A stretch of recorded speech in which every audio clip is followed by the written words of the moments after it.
first, and we repeat what God says, all things are possible. He can have Moses split the Red Sea under his power, and he did. If he can only have a few people that were righteous with our relative Noah get on an ark to the saving of his family.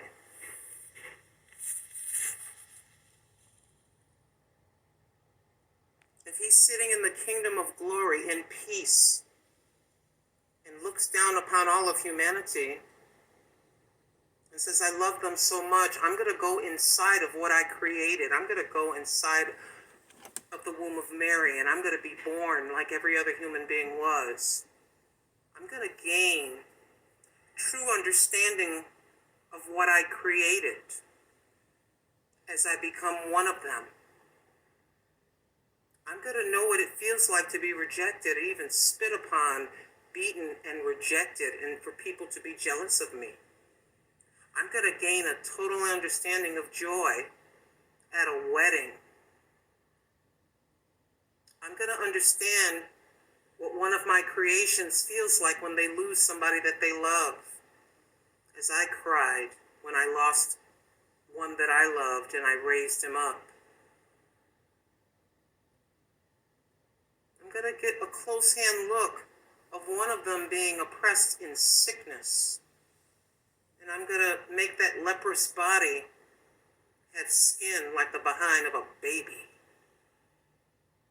I get to look up close and personal at a man that's naked and breaking chains and cutting himself with stones and suffering.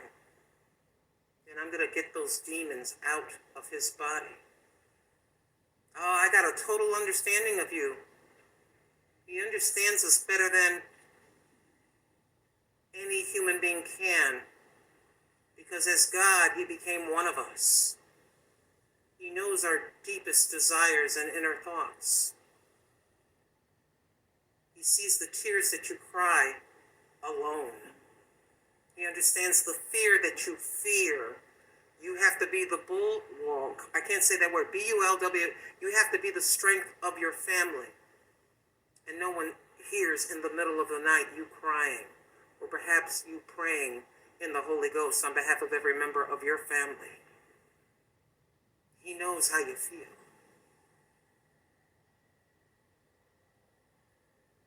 Oh, yes, he does. There's someone that loves you more than any human being ever will. Oh, the love is unfailing.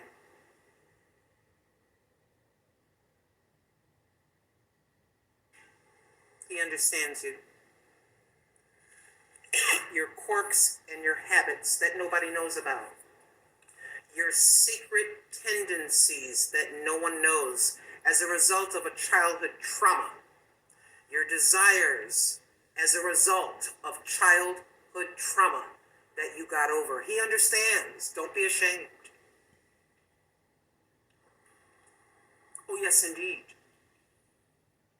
And the devil has been riding you for a mighty long time. Riding your mind and trying to make you feel guilty for something that happened to you, like you're a dirty person. And you're not a dirty person. You're not. I know what childhood trauma is, but trust me, I know what that feels like. I understand. So does my mother.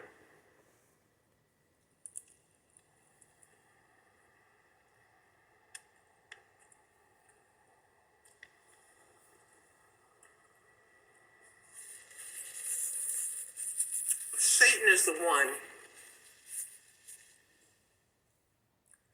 that steps in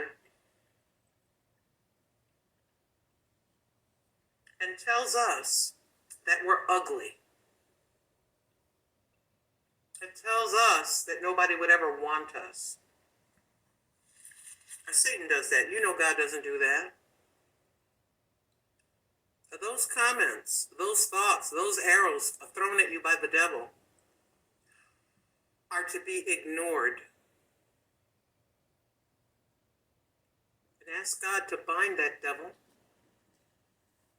Putting on that helmet of salvation is a part of your armor that you must put on every day.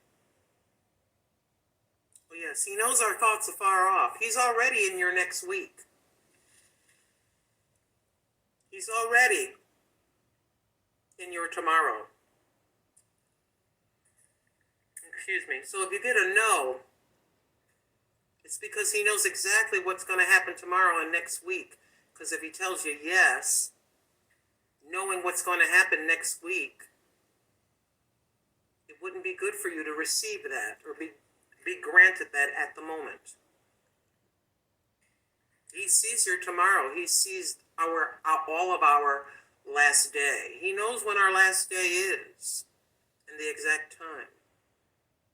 So everything is done perfect in his timing. Oh, yes, indeed. He's a lot smarter than me. And even saying that, what I just said is very stupid. Of course he's smarter than me. I'm just a grain of sand. A tablespoon of dirt that he formed together in my mother's womb. What you're looking at is a figment of your imagination. This is not the real me you're looking at. And neither is the, what you look at, what looks back at you in the mirror. That's not the real you.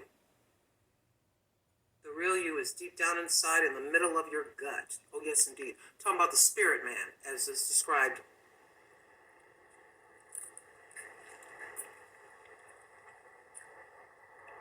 I believe that.